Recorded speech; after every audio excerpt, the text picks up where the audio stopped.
You ever think about how a story, like a completely made up story, can kind of spill out into real life in the most unexpected ways? Hmm.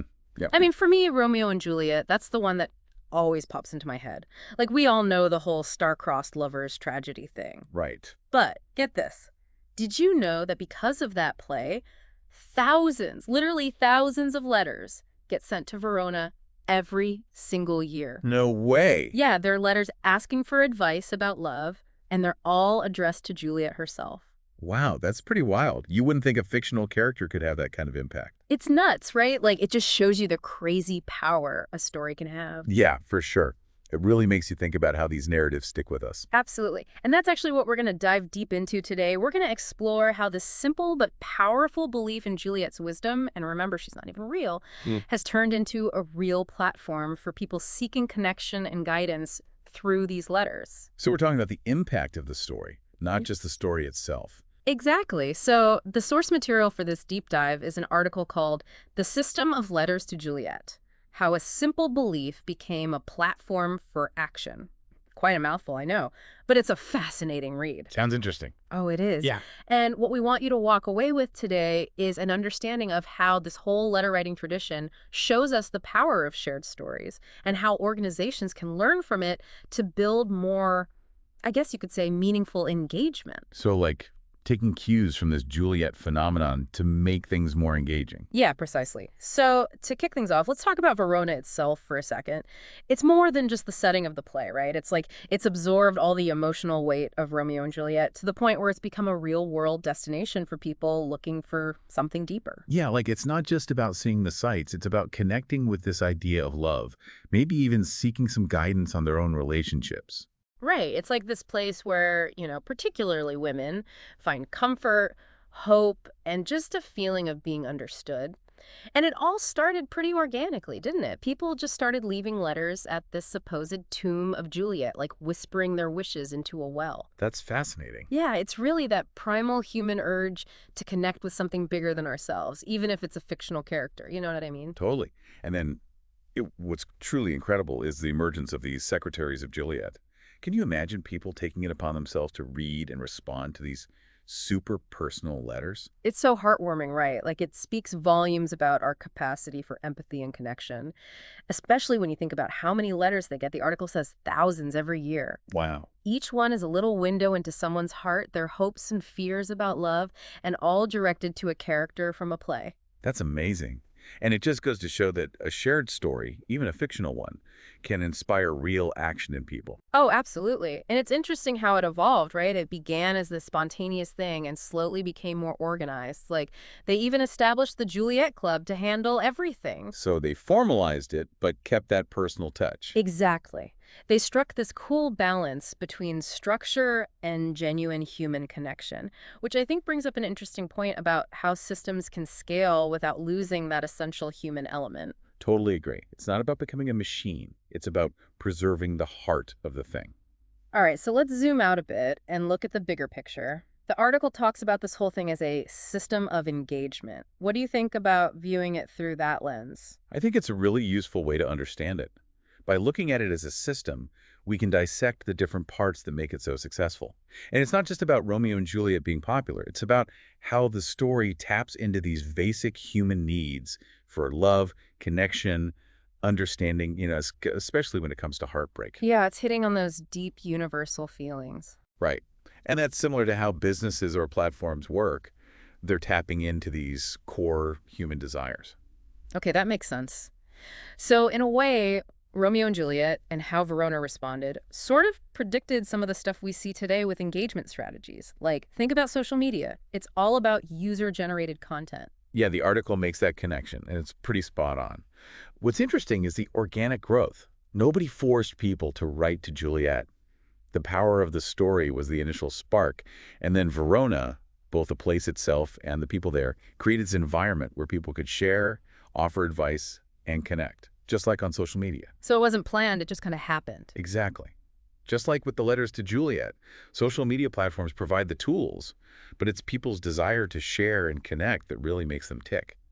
You could even argue that the belief in Juliet's wisdom creates a kind of parasocial relationship for the letter writers. Like they truly believe she can understand them. That's a really interesting point. It's like they're connecting with her on an emotional level, even though she's a fictional character. Right, it's fascinating how our brains work. And then you have the Juliet Club, which is like an institution recognizing and supporting this grassroots movement. It gave it structure, helped it grow, and made it even more impactful. So they saw what was happening and decided to help it along instead of trying to control it. Exactly. They saw something powerful and organic and nurtured it, making it more accessible to everyone. Okay, so we've seen how this played out in Verona, how a fictional story sparked this real human response. Let's bring it back to our world now. What can organizations or even just individuals learn from this about building engagement? Well, the article makes this really important point. Building a successful platform or fostering engagement isn't just about having the latest tech or the fanciest website.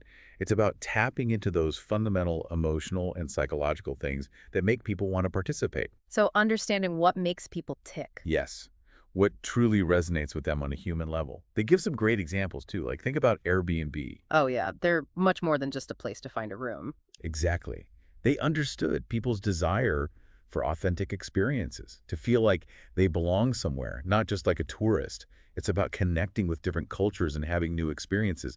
They tapped into that curiosity we all have. Okay, that's really interesting. And what about something like Duolingo or Khan Academy? What are they doing right?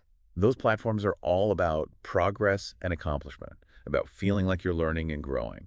Duolingo uses gamification, which taps into our competitive side, and Khan Academy gives you that feeling of being part of something bigger, a community of learners. Right. It's about more than just the information. It's about how it makes you feel. Exactly. It's about tapping into those intrinsic motivators. So the letters to Juliet and Verona are kind of like this blueprint for how to create engagement in any system. What would you say is the biggest lesson we can learn from it? I think the key takeaway is that Verona didn't invent the need for guidance and connection in matters of the heart. That need was already there. What they did so well was recognize that people were already writing about their experiences and then provide a structured and heartfelt response. Okay, so they were paying attention to what people were already doing and then found a way to support that. Precisely. And that's often the key to creating authentic and sustainable engagement. It's like they met people where they were. Which leads us to those three questions the article poses. I think these are super valuable, not just for organizations, but for us as individuals too. The first one is, what fundamental emotions drive our audience? Or, maybe for us, it's what fundamental emotions drive me in different parts of my life? It's a great question to ask. It's about getting to the heart of what motivates people. What are their desires, their fears, their hopes? Understanding those core drivers is crucial to creating something meaningful. Yeah, it's like you need to know what makes people tick before you can really connect with them. Exactly. And the second question is, how can we create a space for participation and storytelling? Ooh, that's a good one. This builds on the first question, right? Once you know what motivates people, how do you create an environment where they feel safe and encouraged to share their stories and feel like they're being heard?